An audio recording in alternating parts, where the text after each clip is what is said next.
వేజండ్లపురములోని శ్రీ విశ్వమాత ఆదిపరాశక్తి పీఠాధీశులు భగవాన్ శ్రీ శ్రీ శ్రీ వెంకట కాళీకృష్ణ గురుమహారాజు గారు లోకరీతిని గూర్చి మహత్తరంగా రచించగా శ్రీ గురు ప్రబోధ పద్యరత్నాకరం గ్రంథంలోని 453 పద్యాలలోని 223 పద్యరత్నాలలోని లోకరీతిని తెలియజేస్తున్న చివరి భాగము 215 నుండి 223 పద్యరత్నాలను కూర్పు చేసి ప్రవచిస్తున్నది భగవాన్ శ్రీ శ్రీ శ్రీ వెంకట కాళీకృష్ణ గురుమహారాజు వారి దాసుడు వ్యాఖ్యాన వాచస్పతి బ్రహ్మశ్రీ ప్రభాకర స్వామి, హైదరాబాద్.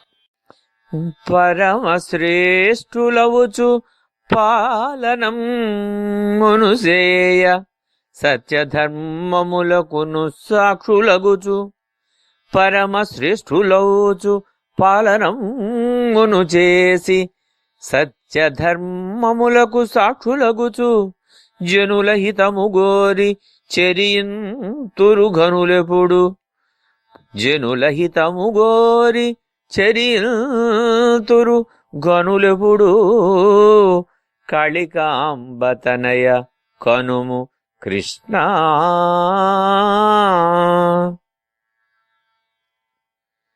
మిక్కిలి గొప్ప పరిపాలన చేసి సత్యానికి ధర్మానికి సాక్ష్యంగా నిలిచే ఘనులు ప్రజల మేలు కోసమే ప్రవర్తిస్తారు, వర్తిస్తారు. పాలకులంటే ఎంతకాలం పరిపాలన చేశామనేది కాదు, ఆ కాలంలో ఎంత తిన్నామనేది కాదు, ఎన్ని ప్రాంతాలను ఆక్రమించుకున్నాం, ఎంత భూమిని కొల్లగొట్టామనే సంగతి అసలే కాదు. తమను నమ్మి తమ శక్తి మీద అపార నమ్మకం ఉంచి ప్రజలను ఉద్ధరిస్తారు అనే విశ్వాసంతో తమకంటే లోకంలో ఇంకా ఎంతోమంది సమర్థులైన పాలనాజ్ఞానం ఉన్న వ్యక్తుల్ని కాదని తమకు పట్టం కట్టినందుకు ప్రజల్ని తమ కన్నబిడ్డల్లాగా ఆదరించాలి. కేవలం ప్రజల సంక్షేమానికే అహర్నిశం పాటుపడాలి. సత్యాన్ని ధర్మాన్ని స్వయంగా ఆచరిస్తూ వాటికి తామే సాక్షులుగా నిలుస్తూ ప్రజలకు ఆదర్శంగా నిలవాలి. ఇవి ఒకప్పుడు రాజులు, మహారాజులు, చక్రవర్తుల విషయంలో అయితే, మరి మారిన కాలంలో నాయకులుగా, నేతలుగా, ఎమ్మెల్యేలుగా, ఎంపీలుగా, మినిస్టర్లుగా, కేంద్ర అధికారులుగా, లేదు రాష్ట్ర అధికారులుగా, రాష్ట్ర నేతలుగా, కేంద్ర నేతలుగా ఇవాళ రోజున మనకి అనేక వేల మంది నేతలు, నాయకులు, రాజులులాగా చలామణి అవుతూ ఉన్నారు. మరి వాళ్ళందరూ గమనించవలసిన విషయాలు ఇప్పుడు మనం చెప్పుకునేవి. ధర్మాన్ని నిలబెట్టడానికి శ్రీరామచంద్రమూర్తి తన రాజ్యంలో ఒక వ్యక్తి అన్న మాటల్ని శిరోధార్యంగా భావించి భార్య అయిన సీతాదేవిని అడవులకు పంపాడు.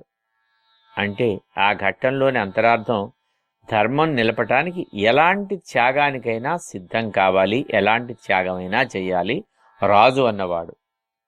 ఆలుబిడ్డలు, బంధువులపై ప్రీతిని కూడా వదిలివేసి ధర్మాన్ని కాపాడటమే పాలకుల పరమావధిగా ఉండాలి అని శ్రీరాముడు ఆచరించి చూపించాడు. అలాగే సత్యం కోసం, అంటే ఇచ్చిన మాట కోసం రాజ్యాన్ని, చివరికి ఆలుబిడ్డల్ని కూడా త్యజించిన వైనం హరిశ్చంద్రుని వృత్తాంతం వల్ల తెలుస్తుంది. అనగా ధర్మాన్ని, సత్యాన్ని నిలబెట్టడానికి పాలకులు ఎలాంటి తీవ్రమైన నిర్ణయాలకైనా వెనుకంజ వేయకూడదు. వారే వాటిని స్వయంగా ఆచరించి చూపించాలి. అప్పుడే వారు ప్రజారంజకులైన పాలకులవుతారు. అంతటి త్యాగధనులు పక్షపాతరహితంగానే పాలన సాగించగలరు. అన్ని వేళలా ప్రజలకు అందుబాటులో ఉంటూ ప్రజల సమస్యలను తెలుసుకొని తీర్చగలరు. శాంతి సామరస్యాలు వృద్ధి చేయడానికే కట్టుబడి ఉంటారు. అందుచేతనే శ్రీరాముడు ఇన్ని యుగాలు గడిచినా ఆదర్శ పురుషుడయ్యాడు. పరమశ్రేష్ఠుడైన పాలకుడుగా కొనయాడబడుతున్నాడు. ఇంకా ప్రతివాళ్ళు రామరాజ్యం మళ్ళీ రావాలి రావాలి అంటూ కోరుకుంటారు అని గురుదేవులు పూజ్య శ్రీ శ్రీ వెంకట కాళీకృష్ణుల వారు పై పద్యంలో సత్యం, ధర్మం యొక్క విశిష్టతను తెలుపుతూ అలాంటి విశిష్టతలతో కూడిన పాలకులు రావాలి, మళ్ళీ ప్రస్తుత పాలనా విధానంలో రామరాజ్యం ప్రతిబింబించాలి అని భావిస్తూ తెలియచేశారు. పాపమధికమైన పతనమగును కీర్తి కంపనమున భూమి కలిగినట్లు. పాపమధికమైన పతనమగును కీర్తి కంపనమున భూమి కలిదినట్లు. పుణ్యకర్మల వలన భూమి నిలుచుచుండు. పుణ్యకర్మల వలన భూమి నిలచియుండు. కాళికాంబతనయ కనుము కృష్ణ. పాపం ఎక్కువైతే వ్యక్తులకు ఉన్న కీర్తి పతనమైపోతుంది. భూమి పొరల్లో కదలికల వల్ల భూమి కలత చెందినట్లుగా కీర్తికి మచ్చ ఏర్పడుతుంది. పుణ్యకర్మల్ని ఆచరించడం వల్ల భూమి సరైన స్థితిలో నిలబడుతుంది. పాపం అనే చెడు త్వరగా వృద్ధి చెందుతుంది. పాపం అనేది భారాన్ని కలిగిస్తుంది. భారం అంటే ద్రవ్యరాశిలో చూస్తే కనిపించేది కాదు.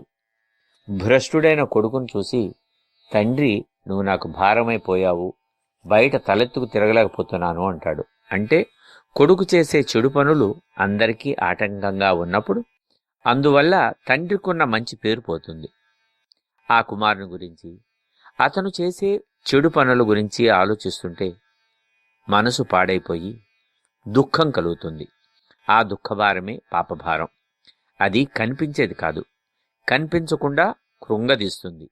బలవంతుడైన నెత్తిన పెట్టుకున్న బరువు ఎక్కువైతే మోయలేక కుంగిపోతాడు.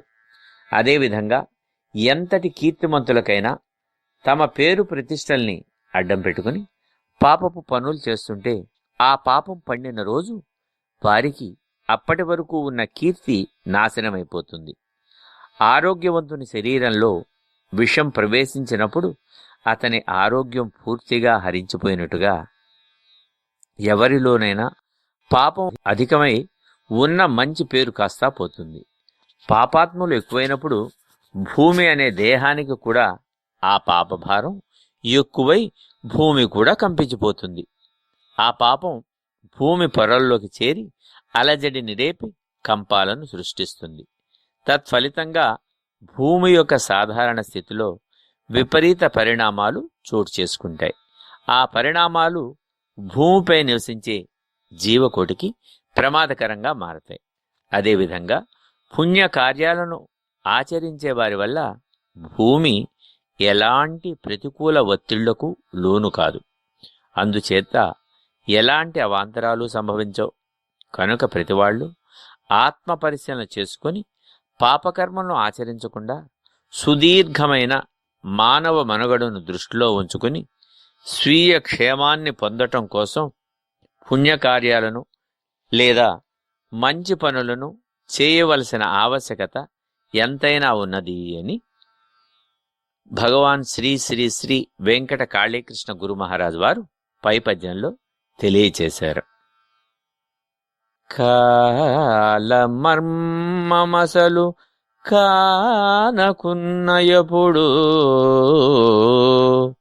కాలమర్మమసలు కానకయున్నయపుడు ఆత్మవిధులకైన అలజడులగు, ఆత్మవిధులకైన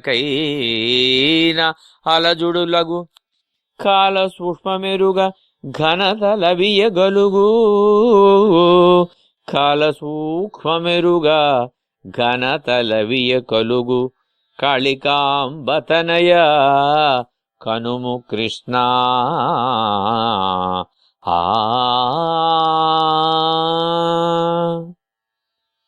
కాలచక్ర రహస్యాలను కనిపెట్టలేకపోతే ఆత్మజ్ఞానులకైనా ఆందోళన కలుగుతాయి. కాలం యొక్క సూక్ష్మ రూపాన్ని తెలుసుకోవటం వల్ల గొప్పతనం ప్రాప్తిస్తుంది. కాలం అనంతమైంది. అది ఎక్కడ ప్రారంభమైందో ఎక్కడ అంతమవుతుందో ఎవరికీ తెలీదు. మానవులందరూ గమ్యస్థానం రాగానే దిగే ప్రయాణికుల్లాంటి వాళ్లే.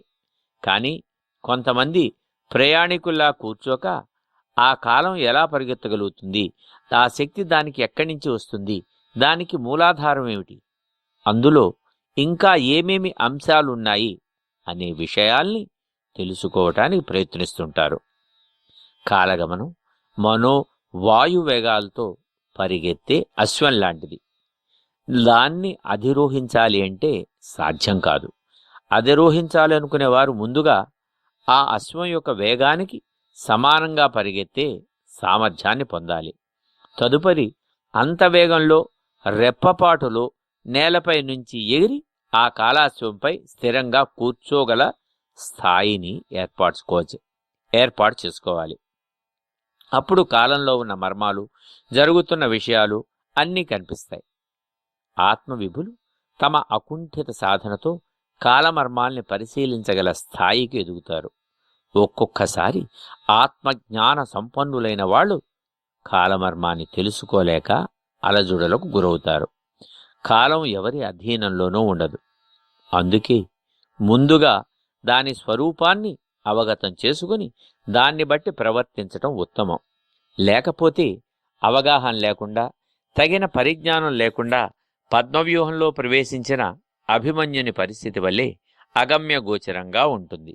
అలా కాక పద్మవ్యూహాన్ని గురించి అణువణువు పూర్తిగా తెలిసిన అర్జునుని వలె కాలాన్ని గురించిన జ్ఞానం కలిగి ఉన్నవారికి లోకంలో గొప్ప ఘనత లభిస్తుంది. దాని ఆచరణ సాధ్యమయ్యేది కాదు. అందుకు దేవతా అనుగ్రహం కావాలి. అప్పుడే అన్ని అంశాలు తోడుగా నిలుస్తాయి. ఆ దేవతా అనుగ్రహం కావాలి అంటే జీవితాన్ని పూర్తిగా ఆ సాధనకి అంకితం చెయ్యాలి. దీన్ని బట్టి కాలమర్మాల్ని తెలుసుకోవటం ఎంతటి కఠినమైన ప్రక్రియయో అంతటి కఠినమైన విద్యలను కూడా నేర్చిన మహానుభావులు కూడా మనకు తారసపడుతూ ఉంటారు అని మనం గ్రహించవచ్చు. అలాంటి మహనీయులలో ఒక పరమ ఉత్కృష్ట స్థితిలో ఉన్నటువంటి భగవాన్ శ్రీ శ్రీ శ్రీ వెంకట కాళీకృష్ణుల వారు భూతకాలాన్ని, భవిష్యత్ కాలాన్ని, వర్తమాన కాలాన్ని తన యోగ సిద్ధితో కరతలామలకంలా, అంటే చేతిలో ఉన్న ఉసిరికాయని ఎప్పుడు కావాలంటే అప్పుడు గుటుక్క నోట్లో వేసుకుని నవలచ్చు. అదేవిధంగా ఈ త్రికాలాల్ని, ఈ మూడు కాలాల్ని అవి ఏ యుగంలో ఎలా జరిగాయో అన్నదాన్ని తెలుసుకోగలిగిన కాలమర్మం ఎరిగిన ఒక కర్మయోగి, సిద్ధయోగి. అలాంటి మర్మయోగి, కర్మయోగి, సిద్ధయోగి ద్వారా రచించబడిన పద్యాలే ఈ గురు ప్రబోధ రత్నాకరం. మనం వినే అదృష్టం కలుగుతోంది. విన్నదాన్ని ఆచరించగలిగితే, ఆచరించిన దాన్ని ఏ ఒక్క దాన్నైనా నిత్య జీవితంలో వదలకుండా వెంట ఉంచుకోగలిగితే జన్మ ధన్యమవుతుంది. అలాంటి జన్మ ధన్యమయ్యేంత మార్గాన్ని ప్రదర్శించిన గురుదేవులు పూజ్య శ్రీ శ్రీ వెంకట కాళీకృష్ణుల వారికి మరొక్కసారి నమస్కారాన్ని తెలియచేసుకుంటూ ఇంకొక పద్యానికి వెళదాం. మరి అష్టమదములల్ని అణగారియుండగా, అష్టమదములల్ని అణగారియుండగా, ఆత్మకమరు శాంతి అద్భుతముగా, అష్టమదములన్నీ అణగారియుండగా,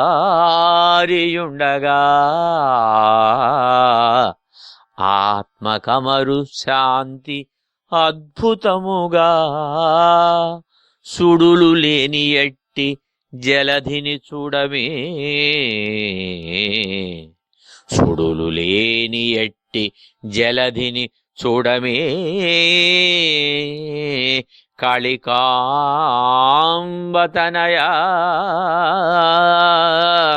కాళికాంబతనయా కనుము కృష్ణ. మనుషుల్లో ఉండే 8 రకాలైన మదగర్వాలు అణిగిపోయినప్పుడే ఆత్మకు శాంతి కలుగుతుంది. అప్పుడు సుడులు లేని సముద్రం ఉన్నట్లుగా ఆందోళనలు లేని ప్రశాంతమైన జీవనం ఉంటుంది. మానవుల ఉన్నతికి మనసే కారణం, పతనానికి కూడా మనసే కారణం. ప్రశాంతమైన అడవిలో భయంకరమైన క్రూర మృగాలున్నట్లే ఆత్మను మనసును ఆవరించి మదించిన గర్వం వివిధ రకాలుగా ఉంటుంది. అవి నిరంతరం కామ, క్రోధ, లోభ, మోహ, మద, మాశ్చర్యాలు అనే అంతర్గత శత్రువులతో అనుసంధానమై మనసు మీద దాడి చేస్తాయి. మదము అంటే సంతోషానికి, ముదము అంటే సంతోషాన్ని కలిగించేది, మదము అంటే మనిషిని నాశనం చేసేది. అవి ముఖ్యంగా కులమదం, బలమదం, ధనమదం, రూపమదం, యవ్వన మదము, విద్యామదము, రాజ్యమదము, అధికార మదము, తపోమదము, ఇట్లా 8 రకాల మదాల్లో ఏదో ఒక మదం లేదు కొన్ని మదాలు మనిషిలో ఉంటాయి. మదం అనేది ఒంటి నిండా రాసుకున్న బురద లాంటిది. బురద రాసుకుని బయటికి వెళితే అందరూ అసహించుకున్నట్లే మదమెక్కి తిరిగే వాళ్ళని కూడా ప్రజలు దూరంగా ఉంచుతారు. ఈ అష్టమదాలన్నీ వయసు పొంగు వల్ల వచ్చేవే. వయసు ఉడిగిన తర్వాత వారి గత ప్రవర్తన వారికి శాపంగా మారుతుంది. అప్పుడు భయపడి సలాం చేసిన వారంతా ఆ తరువాత వెలివేస్తారు. కనుక వాస్తవాలను గుర్తించి ఇలాంటి మదపు చేష్టలను ఆదిలోనే అంతం చేయటానికి ప్రయత్నించాలి. లేకపోతే అవి మనిషిని కృంగతీస్తాయి, నాశనం చేస్తాయి, అభివృద్ధి నిరోధకాలుగా నిలుస్తాయి, కళంకాన్ని తెచ్చిపెడతాయి. అందుకే ఏ విషయంలో ఆధిక్యాన్ని సాధించినా వినయం, విధేయత పెరగాలి గాని మదం పెరగకూడదు. మదాన్ని అణచిన హృదయానికి శాంతి చేకూరుతుంది. కల్లోల తరంగాలలో కదలాడే సముద్రం కూడా మధ్యలో ప్రశాంతంగా ఉంటుంది. అందుకే శాంత చిత్తం అవసరం ఎంతైనా ఉన్నది. గర్వరహితమైన ప్రశాంతమైన మనసు వల్ల ఎలాంటి కష్ట కార్యాలైనా సాధించవచ్చు అని భగవాన్ శ్రీ శ్రీ శ్రీ వెంకట కాళీకృష్ణ గురు మహారాజు వారు పై పద్యంలో తెలియచేశారు. కలుల మనసులెప్పుడు కలత చెందుచునుండు, కలుల మనసులెప్పుడు కలత చెందుచునుండు, అన్ని వేళలందు మిన్నగాను ముళ్ళగూటిలోని మురుగు కాకులవోలే.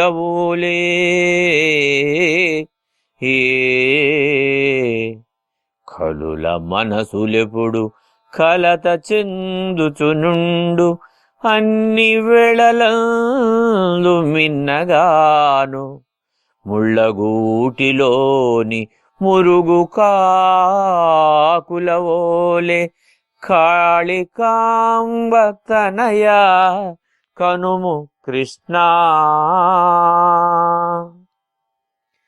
నీచుల మనసులు ఎప్పుడూ ముళ్ళగూడుల్లో నివసించే మురుక్కాకుల్లాగా కలతలు చెంది ఉంటాయి. నీచులు ఎప్పుడూ చెడు తలపులతోనే జీవిస్తారు. వీరికి ఎంతసేపు చెడ్డ పనులు చేయటం, ఇతరుల్ని మనోవేదనలు గురి చేయటం వంటి కార్యక్రమాలే, వాటి యందే ఎక్కువ ఆసక్తి ఉంటుంది. వీరి ప్రవర్తన ముళ్ళు గుచ్చుకునేట్టుగా ఉంటుంది. ఆదరణ తుమ్మ చెట్టు నీడ లాంటిది. నీడగా ఉంది కదా అని తుమ్మ చెట్టు కింద చేరితే కింద ఎండి రాలిపోయిన ముళ్ళు గుచ్చుకుంటాయి. వీరి మనసు ముళ్ళ కుహరంలాగా ఉంటుంది. వీళ్ళకి ఒక్క మంచి ఆలోచన కూడా రాదు. ఎవరైనా వీరి ప్రవర్తనని మారుద్దామని ప్రయత్నిస్తే కాకి బుద్ధి చందంగానే ఉంటుంది. కాకికి మధురాన్నాలు పెడితే తింటుంది. రుచికరమైన పదార్థాలను వండి పెడితే ఎంతో ఆనందంగా ఆస్వాదిస్తుంది. మృష్టాన్నం, మాంసాహారం, విందు భోజనం ఏది పెట్టినా వదలకుండా తింటుంది. పెట్టిన వాళ్ళు కూడా పాపం తృప్తి చెందుతారు. ఇవన్నీ ఆరగించిన తరువాత ఆ కాకి వెళ్ళి ఆ ముక్కుని ఎక్కడో అశుద్ధంలో పెట్టి దానిని ఆరగిస్తుంది. అప్పుడే దానికి తృప్తి కలిగేది. అలాగే నీచుడికి ఎన్ని మంచి మాటలు చెప్పినా విని చివరికి నీచమైన పని చేస్తే గాని వానికి తృప్తి కలగదు. కాకులు తమ గూళ్ళని ముళ్లతో కూడిన పుల్లలతోనే కట్టుకుంటాయి. మంచి పుల్లలు లభించినా అవి వాటికి పనికిరావు. ఆ ముళ్ల కంపలతో కూడిన గూళ్లలోనే ఆవాసం ఏర్పరచుకుంటాయి. ముళ్లగూడు ఆందోళనకు, అశాంతికి కారణం. ఎటు తిరిగినా గుచ్చుకుంటుంటాయి. అలాగే నీచుల ప్రవర్తన కూడా ఏ విధంగా చూసినా ఇతరులను బాధించే విధంగానే ఉంటుంది. వారి మనసు ఎప్పటికీ శాంతంగా, స్థిరంగా ఉండదు. వీరి ప్రవర్తన పిచ్చివాడి చేతిలో రాయిలా ఉంటుంది. ఎప్పుడు ఆ రాయితో ఎవరిని కొడతాడో తెలియని విధంగా ఉంటుంది. కనుక ఇలాంటి నీచుల్ని గుర్తించి జాగ్రత్తగా మెలగవలసిన అవసరం ఉన్నది అని భగవాన్ శ్రీ శ్రీ వెంకట కాళీకృష్ణ గురు మహారాజు వారు పై పద్యంలో తెలియచేశారు. సత్యనిత్యమదము సంసారమందుండే, సత్యనిత్యమదము సంసారమందుండే, తెలిసి మెలిగినప్పుడే తేజమెసగు, తెలిసి మెలిగినప్పుడే తేజమసగు, సకల జనులకెప్పుడు సంసారి దిక్కౌను, సకల జనులకెప్పుడు సంసారి దిక్కౌను, కాళికాంబతనయ కనుము కృష్ణ. సత్యమైన నిత్య సంతోషం సంసార బంధంలోనే ఉంటుంది. దీన్ని అనుభవిస్తూ ముందుకు సాగితే మనసులు వికసించి తేజోవంతమవుతాయి. సంసారం అంటే ఒక సరదాల బండి. బండి పరుగులను, మార్గంలో కనిపించే అనేక సుందర దృశ్యాలను చూస్తూ మైమరిచిపోవచ్చు. సంసారం అంటే ఒకరికొకరు పరస్పర సహకారంతో కుటుంబాన్ని వృద్ధి చేసుకోవటం. భార్యాభర్తల పరస్పర సహకారం కావాలంటే ముందు వారిద్దరూ ఒకరిని ఒకరు అర్థం చేసుకోవాలి. తాము ఏం చేసినా ఇద్దరూ కలిసి ముందుకు సాగవలసిందే అని పూర్తి అవగాహనతో ఉండాలి. ఒకరి ఆలోచనలతో ఒకరు విభేదించినా అందులో ఎవరి ఆచరణ మంచిగా కనిపిస్తే, ఎవరి ఆదర్శం మంచిగా అనిపిస్తే దాన్ని ఆచరించగలిగే మంచి మనసు ఇద్దరిలోనూ ఉండాలి. భార్య మనసు ప్రేమతో నిండి ఉంటే భర్త ఆ ప్రేమకు పరిపూర్ణతను ఇవ్వటానికి సానుకూలంగా స్పందించాలి. అప్పుడే ప్రేమలోని మాధుర్యం, సంసారంలోని సారం తెలుస్తుంది. భార్యాభర్తలు పరస్పరం మనసులతో పెనవేసుకుని పోయినప్పుడు ఆ సంతోషం, ఆనందం వారి సంసారాన్ని వెలుగులతో నింపివేస్తుంది. ఆ ప్రమోదం వారి సంసార రథాన్ని ఎప్పుడూ నిత్య నూతనమైన సంతోషాల వైపు తీసుకెడుతుంది. అలాగే లోకంలో ఎంతోమంది ఏదో ఒక అవసరంలో ఉన్నవారు ఉంటారు. బిచ్చగాడు భిక్ష కోసం సంసారాల వద్దకే వచ్చి అడుగుతాడు. సన్యాసికి ఇల్లు వాకిలి ఉండదు కనుక వర్షానికి, చలికి, ఆకలికి గృహస్థుల్నే ఆశ్రయిస్తారు. బ్రహ్మచారికి భోజన వసతుల కోసం సంసారాల పంచనే ఆధారం చేసుకుంటాడు. ఇలాంటి వారందరికీ గృహస్థులే ఆధారంగా, అండగా ఉంటారు. గృహస్థులు కూడా అలాంటి అర్థులకు సాయం చేయటం తమ అదృష్టంగా భావించినప్పుడే గృహస్థ జీవనానికి ఒక సార్థకత లభిస్తుందని శ్రీ గురుదేవులు వెంకట కాళీకృష్ణుల వారు పై పద్యంలో తెలియచేశారు. ఆత్మధ్యానయోగమాచరించినప్పుడు ప్రకృతి అయిన తనకు ప్రణతులిడుచు, ఆత్మధ్యానయోగమాచరించినప్పుడు ప్రకృతి అయిన తనకు ప్రణతులిడును, ధ్యానయోగములిల ధన్యాత్ములను చేయును, ధ్యానయోగములిల ధన్యాత్ములను చేయు కాళికాంబతనయ కనుము కృష్ణ, కాళికాంబతనయ కనుము కృష్ణ. ఆత్మధ్యాన యోగం సాధన చేసిన వాళ్ళకి తద్వారా సంక్రమించే శక్తులకు ప్రకృతి కూడా నమస్కరిస్తుంది. ధ్యానయోగం వల్ల ఈ భూమి మీద జీవితం ధన్యం అవుతుంది. యోగం అనేది ఒక భోగం. దైవ సాన్నిహిత్యాన్ని కోరుకునే క్రమంలో సాధకులు ఆచరించే ప్రక్రియల్లో అత్యుత్తమమైనది, అంతిమమైనది ఆత్మధ్యాన యోగం. మనసును లౌకిక విషయాల నుంచి వెనుకకు మరల్చి క్రమంగా ఆత్మయందు స్థిరంగా నిలిపి అందులో పరమాత్మను జ్యోతి రూపంగా కానీ లేదు తాను సంకల్పించిన రూపంలో కానీ దర్శించగలగటమే ఆత్మధ్యాన యోగం. ఇది చాలా కఠినమైంది. నీటి మీద రాసిన రాత ఎలా స్థిరంగా ఉండదో మనసును కూడా ఒకే చోట స్థిరంగా నిలపటం సాధ్యం కాదు. మనసు స్థిరం కాకుండా చుట్టూ ఎన్నో ఆలోచనలు పరిభ్రమిస్తుంటాయి. తేనెను సేకరించాలనుకున్నప్పుడు చుట్టూ ముసిరే తేనెటీగల గురించి ఆలోచించకూడదు.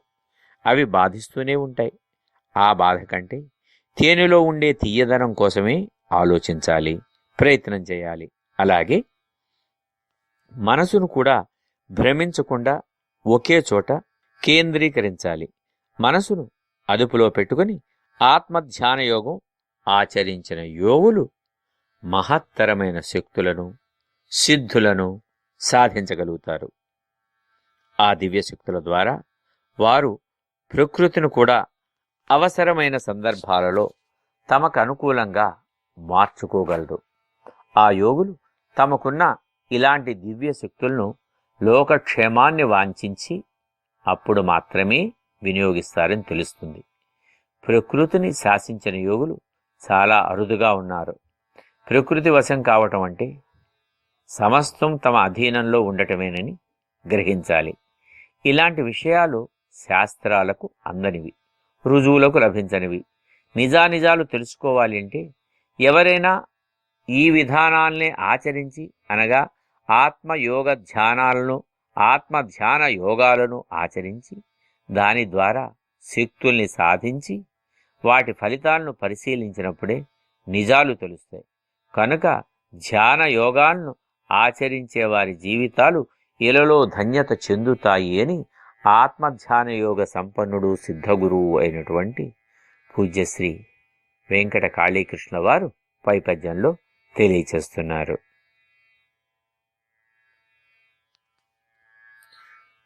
భూవిన ధర్మమునకు భూపతి అగుట కంటే ధర్మదాసుడగుట ధరణి మిన్నా. భూవిని అధర్మమునకు భూపతి అగుట కంటే ధర్మదాసుడగుట ధరణి మిన్న. సత్యధర్మ విధులే సర్వోత్తములు కదా. సత్యధర్మ విధులే సర్వోత్తములు కదా. కాళికాంబతనయ కనుము కృష్ణ. భూమి మీద అధర్మానికి రాజుగా ఉండటం కంటే ధర్మానికి దాసుడు కావటం మంచిది అనే సత్యాన్ని తెలుసుకున్న వాళ్లే అందరికంటే గొప్పవాళ్ళు. యథా రాజా తథా ప్రజా అంటే రాజు గుణగణాలు, ప్రవర్తన ఎలా ఉంటే సహజంగా ఆ దేశంలోని ప్రజల మనోభావాలు కూడా తదనుగుణంగానే ఉంటాయి. రాజు బలహీనుడు, బద్ధకస్తుడు అయితే అందుకు తగినట్లుగానే ప్రజలు కూడా తిని కూర్చుంటూ ఏ పని చేయక కాలక్షేపం చేస్తూ ఉంటారు. అంటే రాజు అంటే మరి మారిన కాలంలో, నేటి ప్రజాస్వామ్యంలో ఒక్కడే రాజు, సామంతరాజు, చక్రవర్తి కాదు గనక అనేక మంది నాయకులు, నేతలు, లీడర్లు, అలాగే ఎమ్మెల్యేలు, ఎంపీలు, మినిస్టర్లు, ఎమ్మెల్సీలు, ఉపమంత్రులు, మంత్రులు, వీళ్ళందరూ కూడా ఆ రాజులకి ప్రతినిధులు అనే భావాన్ని మనం గమనించాలి. కనుక కరువు కాటకాలు వస్తాయి ఏ పని చేయకుండా కూర్చుంటే. యథా రాజా తథా ప్రజా భావాన్ని దృష్టిలో పెట్టుకుంటే దేశం పరరాజుల బలానికి దాసోహం అవుతుంది. రాజు లంచగొండి విలాసపురుషుడైతే దేశంలో అవినీతి, ప్రజల్లో కాముకత్వం పెరిగిపోయి అరాచకాలు, విప్లవాలు ప్రబలి పరిపాలన విచ్ఛిన్నం అయిపోతుంది. రాజు సనాతన ధర్మాల్ని, ఆచార వ్యవహారాల్ని పాటించకుండా, దేవాలయాల్లో పూజల నిర్వహణకి ఆసక్తి చూపించకుండా, దైవభక్తి లేనివాడైతే దేశంలో అశాంతి ప్రబలుతుంది. వర్షాలు లేక, పంటలు పండక, తినటానికి తిండి దొరక్క ప్రజలు, పశువులు, మిగిలిన ప్రాణులు నశిస్తాయి. ఇవన్నీ ధర్మాన్ని పాటించక, నిలబెట్టకపోవటానికి ప్రయత్నం చేయకపోవటం వల్ల కలిగే అనర్థాలే. రాజు ధర్మ పరిపాలన చేయకపోవటం వల్ల దాని ఫలితం ప్రజల మీద పడుతుంది. కానీ పరిపాలనా భారం మీద వేసుకున్న వారు ధర్మబద్ధమైన పనుల్ని ఆచరించాలి. ప్రజలను భక్తిభావం వైపు నడిపించాలి. శాస్త్రాలను, సాంప్రదాయాలను గౌరవించి వాటిని పరిరక్షించటానికి తగు ఏర్పాట్లు చేయాలి. ప్రజల సుఖశాంతులను స్వయంగా పర్యవేక్షిస్తూ వారికి అవసరమైన సకల సదుపాయాల్ని కల్పించాలి. అన్ని మతాల్ని గౌరవిస్తూ వారి వారి పద్ధతుల్లో దైవ ప్రార్థనలు చేసుకోవటానికి అవసరమైన సదుపాయాల్ని కల్పించాలి. ప్రజలందరూ తమ బిడ్డలే అనే ధ్యాస పాలకుల్లో ఉండాలి. ఇదే ధర్మ పరిపాలన అంటే. ఇలాంటి ధర్మానికి రాజు బానిసై మసలినప్పుడు సమాజానికి ఎంతో మేలు జరుగుతుంది. ధర్మం గొప్పదనాన్ని తెలుసుకున్న ప్రజలు దాన్ని ఆచరించటానికి మొగ్గు చూపుతారు. తద్వారా సత్యాన్ని, ధర్మాన్ని గౌరవించి ఆచరణలో చూపుతారు. అలా సత్య ధర్మాలను పాటించేవారే సమాజంలో, దేశంలో, రాజ్యంలో గౌరవించబడతారు అని భగవాన్ శ్రీ శ్రీ శ్రీ వెంకట కాళీకృష్ణ గురు మహారాజ్ వారు పై పద్యంలో తెలియజేశారు.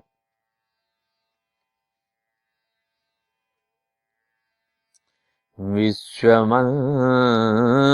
భక్తి విహరించినప్పుడు కుటిల కక్షలెల్ల కూలుచుండు. విశ్వమంత భక్తి విహరించినప్పుడు కుటిల కక్షలెల్ల కూలుచుండు. సాధనము భక్తి సద్గుణములకెల్లా, సాధనము భక్తి సద్గుణములకెల్లా. కాళికాంబతనయ కనుము కృష్ణ. భక్తి విస్తరించినప్పుడు మనసుల్లో గూడు కట్టుకుని ఉన్న కక్షలన్నీ తొలగిపోతాయి. మంచి గుణాలను పొందాలంటే దానికి దైవభక్తి అసలైన సాధనం. ఏ పని సాధించడానికైనా చేయటానికైనా ఒక పనిముట్టు అవసరం కదా. పనిని బట్టి రకరకాల పనిముట్లు లేదా సాధనాలు మానవుడు తనంతట తానే తయారు చేసి ఉంచుకుంటాడు. అందువల్ల చేసే పని సులువుగా ఉంటుంది, ఫలితం త్వరగా వస్తుంది. నీటిలో పడవ వేసి అందులో కూర్చొని వెళ్ళమంటే వెళ్ళదు. తెడ్డు సహాయంతో పడవను వెనక్కి నెట్టుతూ ఉంటే పడవ ముందుకు వెళుతుంది. అంతేగాని చేతులతో నీటిని వెనక్కి నెట్టి పడవను నడపటం సాధ్యం కాదు. అలాగే భక్తి అనే నావను స్థిరమైన మనసు అనే సాధనంతో ముందుకు తీసుకువెళ్ళినప్పుడు మనసులోని కుళ్ళు, కల్మషాలు తొలగిపోతాయి, మంచి గుణాలు చోటు చేసుకుంటాయి. ఈ భక్తిభావం లోకం అంతటా వ్యాపించినప్పుడు భక్తి పరిమళాలు విస్తరిస్తూ మానవులలో అంతర్గతంగా ఏమూలో దాగి ఉన్న కుటిల, కుత్సిత కక్షలు, కార్పణ్యాలు కరిగిపోతాయి. ఫలితంగా వారిలో కూడా మంచి భావనలు చోటు చేసుకుంటాయి. సుహృద్భావం సమాజంలో వెల్లివిరుస్తుంది. అందువల్ల ప్రజల్లో అవసరంలో ఉన్న వారిని ఆదుకునే గుణాలు వృద్ధి అవుతాయి. పరస్పర సహకార గుణం ప్రజల్లో పెరిగినప్పుడు ప్రజల్లో ఆనందం తాండవిస్తుంది. ఇవన్నీ సమకూరాలి అంటే ప్రతివాళ్ళు దేవుణ్ణి భక్తితో సేవించాలి. అప్పుడే ప్రజల్లో సేవాభావం పెరుగుతుంది. భక్తిభావం పరిమళిస్తే సమాజ పుష్పం పరిమళ భరితంగా ఉంటుంది. కనుక ప్రజలలో భక్తిభావం పరిమళిస్తే ఈ సమాజం అనేటటువంటి పుష్పం పరిమళ భరితంగా ఉంటుంది అని గురుదేవులు శ్రీ శ్రీ కాళీకృష్ణుల వారు పై పద్యంలో తెలియచేశారు. సతిని ఆదరించు సద్భర్తలభింప ఇల్లె స్వర్గమౌను ఇహములోన. సతిని ఆదరించు సద్భర్తలభింప ఇల్లె స్వర్గమౌను ఇహములోన. హాలు మగల ప్రేమలు అతి సౌఖ్యమిచురా. హాలు మగల ప్రేమలు అతి సౌఖ్యమిచురా. కాళికాంబతనయ కనుము కృష్ణ. సృష్టికి మూల కారణం వివాహ బంధం ద్వారా స్త్రీ పురుషులు ఒకటై పవిత్రంగా భార్యాభర్తలుగా అనుబంధాన్ని ఏర్పరచుకోవటమే. అనుబంధం కలకాలం ఆదర్శవంతంగా ఉండిపోవాలని వారు సత్యవంతులుగా, ధర్మబద్ధంగా ఆ బంధాన్ని కొనసాగించాలని ఎన్ని ఇబ్బందులు వచ్చినా కష్టాలు ఎదురైనా కలిసి ఎదుర్కోవాలని, అనుభవించాలని, ఎప్పటికీ వారిద్దరూ కలిసే ఉండాలి అని శాస్త్రబద్ధంగా వారిద్దరినీ ఒకటి చేస్తారు. ఒక చెట్టు కొమ్మ విరిచి వేరో చెట్టుకు అంటుకట్టినట్టుగా అప్పటి వరకు ఎవరెవరో తెలియని వారు వివాహంతో ఒకటైపోతారు. వారి వయసులో తేడా ఉంటుంది, మనసుల్లో, ఆలోచనలో, ఆచారాల్లో, వ్యవహారాల్లో, అన్నిటిలోనూ భార్యాభర్తల్ది వివాహం అయ్యే నాటికి తేడా ఉంటుంది. భార్య తన ఇంటి పేరును మార్చుకుంటుంది, గోత్రాన్ని మార్చుకుంటుంది, తనను అంతకాలం పెంచి పెద్ద చేసిన తల్లిదండ్రుల్ని వదిలి భర్త వెంట వచ్చేస్తుంది. ఆ బాధను అనుభవించటం అంత సులువైంది కాదు. కన్న ప్రేగును నిర్దాక్షిణ్యంగా తెంచివేసిన క్షోభ అసాధారణమైంది. అలాంటి గుండెకోతను దిగమింగుతూ ఆడపిల్ల భర్త చేయి పట్టుకుని వెళ్ళిపోయినప్పుడు ఆ బాధను భరించటం ఆడపిల్లను కన్న తల్లిదండ్రులకు సాధ్యం కాదు. అంతటి అనుబంధాలను తెంచుకుని భర్త వెంట వెళ్ళిన ఆడపిల్లకు మంచి భర్త లభిస్తే వివాహ సమయంలో తన తల్లిదండ్రులను వదిలి వచ్చేటప్పుడు అనుభవించిన కడుపు కోతను మర్చిపోతుంది. భర్త కూడా తాను పురుషుడననే ధీమాతో భార్యపై అధికారం చెలాయించాలనుకోకూడదు. భార్యను ఆదరించేవాడుగా, పువ్వుల్లో పెట్టి చూసుకునేవాడుగా ఉండాలి. ప్రేమించాలి. భార్య అవసరాలను గమనిస్తూ తీర్చుతూ ఉండాలి. ఇద్దరూ ఒకరిపై ఒకరు మంచి అవగాహనను పెంచుకోవాలి. ఇద్దరూ కలిసి ధార్మిక కార్యక్రమాలు, పండుగలు మొదలైన వేడుకల్ని ఆచరించాలి. నలుగురికి సహాయం చేస్తూ ఉండాలి. వారు ఆదర్శ దంపతులుగా జీవనం సాగించినప్పుడు అంతులేని సౌఖ్యాలు వారి చెంతకు చేరతాయి. వారి ఇల్లే స్వర్గంగా మారుతుంది అని, అసలు ఆడపిల్ల పుట్టడం జీవితంలో గొప్ప వరంగా భావించాలి అని గురుదేవులు భగవాన్ శ్రీ శ్రీ శ్రీ వెంకట కాళీకృష్ణ గురు మహారాజు వారు ఎప్పుడూ చెప్తూ ఉంటారు. అలాగే మరొకసారి చెప్పి ఈ పద్యంలో, చిట్ట చివరి పద్యంలో మంచి సందేశాన్ని అందించి ఈ గురు ప్రబోధ పద్య రత్నాకర కావ్యాన్ని, పద్య కావ్యాన్ని, పద్య గ్రంథాన్ని, ప్రవచన రూపాన్ని ముగిస్తున్నాం. నమస్తే.